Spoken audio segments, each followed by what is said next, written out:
Hey everyone, it's Mitch here, your logical libertarian. And today I'm going to be going over the abortion bills in Virginia and New York.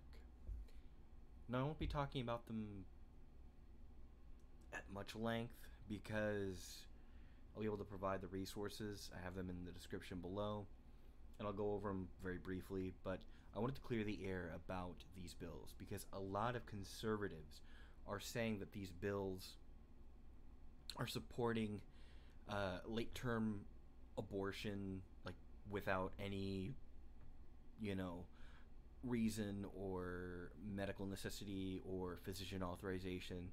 They're saying it like you could just do it if you wanted to, if you just decided, oh, I don't like that baby, or you know what, this hurts, just take it out of me.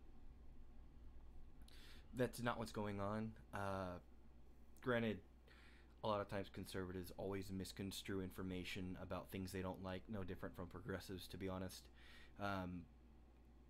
And I really wanted to correct some things. The main thing that really set me off, and I thought this was already done, but I watched a video by Sargon of Akkad, and he had brought this up, and he is not fact-checking this shit, and that really annoys the shit out of me. Because someone like that should be on top of such things. And even if you're against abortion, make sure you're informed, because if you really want to change people's hearts and minds, you need to not sound like a fucking idiot. So we'll go over real quick the first one. We'll start with New York. So we look at the bill, and again, this is from a government website. This is from the New York State Senate's website. So this is the actual source. So it's introduced here. It says an act to amend the public health law in relation to enacting reproductive health and revising existing laws regarding abortion, penal law, county law, and judiciary law in relation to abortion, as well as other things such as murder and other stuff. And it says legislative intent. The legislature finds that the comprehensive reproductive health care, including contraception and abortion, is a fundamental component of a woman's health. They bring up some other stuff about the New York Constitution. They said that they find, as with other medical procedures, the safety is furthered by evidence-based practices, which I agree. Medicine requires evidence. It's a form of science. Abortion is one of the safest medical procedures performed in the United States, which it is. The goal of medical regulation should be to improve the quality and availability of healthcare services, so agreed.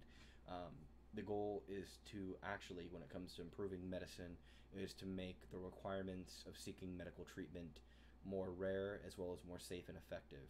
It's changing it from, multiple uses or multiple visits to just only having one,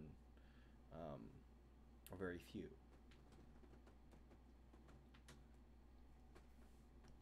So we look down here, it has a little bit more, and then it actually goes over the Reproductive Health Act. And it says abortion, healthcare practitioner, licensed, certified, or other authorized under Title 8 of the Education Law. It's pretty much, it still requires that it needs to be done by a practitioner, a licensed or certified practitioner who is certified to do abortion. Again, the patient has to be within 24 weeks from the commencement.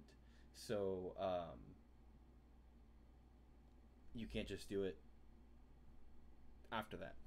There's only a few exceptions, which is fetal viability and the safety of the mother. So again, you can't just be like, oh, you know what? It's been 7 months and my boyfriend broke up with me and I don't want this child anymore. It has to not be viable, or it has to be a threat to your life. So, sorry, that's not how it works. It did change some of the things, such as requiring, similar to the Virginia one, requiring multiple doctors, you not just having to get one medical opinion, but 3 medical opinions. It did amend that, as well as amending other things, like having you get an ultrasound and a few other things that are supposed to essentially psychologically manipulate a woman into deciding against her choice to have an abortion, which I think is honestly pretty fucked up to do. But I understand why that got put in there, because people are fucked up and they want to, use emotion to drive decision instead of actually considering how this will affect your well-being. And also, if we go down, it goes down talking about things like homicide and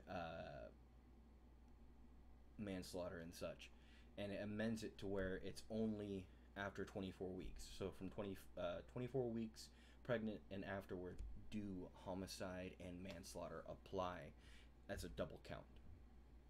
So what that means is if you get into a car wreck and it's your fault, and your accident, your collision, causes the death of a 5 weeks old pregnant woman, that's not double manslaughter. But if she is 30 weeks pregnant, then it is. That's the difference. That's all it changes. That is literally all it changes. And it is the exact same thing when it comes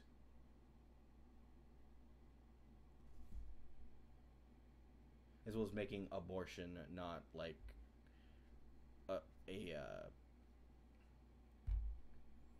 making abortion no longer illegal, essentially. Not making it a crime unless it's a malpractice. So right here in Virginia, it's the same thing, which is it also requires, if you are doing abortions, like more than 5 abortions, like a month or something like that, it requires you to be classified as a hospital. So those are the only things, as well as the same changes when it comes to things like not having to see 2 other doctors after you get one doctor to prove that it's not viable or that it's a danger to your health, as well as no longer requiring you to go through the psychological manipulation of an ultrasound and other counseling to make sure that you want to go through with the abortion and to try to convince you otherwise. So that's all it changes. This literally does not change anything else. It does not in any way legalize frivolous abortions after 24 weeks up until or even after delivery. It does redefine citizens to not technically be alive until after they're born, but to have from 24 weeks of conception to birth to still be counted and to have certain rights. So that is what's going on. It's not that if you're born at 12:05, you could be aborted at 12:04. That's not what it is. That is complete horseshit. That is complete bullshit. And it's just something that really annoys me. It's the same with a lot of these progressives and talking shit about like guns or capitalism and how they don't know anything. It's the same thing. Conservatives don't know shit about this. They don't know dick about this law. And they're just saying everything they can to try and convince people that things are bad and we become hedonistic and all. No. Not at all. It's kept within bounds of reality, bounds of science, bounds of logic. It requires you to make a reasonable medical necessity. As a physician, it requires a physician. Now, granted, it does license a few other people. It counts other people to be able to perform an abortion. So, like a nurse can perform an abortion, but it has to be done within the confines of that legal speak, of those terms. So you can't just go to a nurse at 30 weeks and say, hey, I want an abortion. They will ask for the medical authorization. They will ask for the referral or whatever documentation from a physician that can determine that this fetus is unviable or that this pregnancy is now a danger to the health and well-being and life of the mother. They will not perform it in any other way. And that's pretty much how it is across the board in the United States. Give or take maybe a few weeks. And maybe some states are more strict. And again, I understand. If you're against abortion, 100% understand. argue on your terms that make sense. Actually use reason and logic. Don't use misinformation. Don't misconstrue stuff. And research shit for yourself. That's been it for this little rant here. I've been your logical libertarian. Thanks for listening.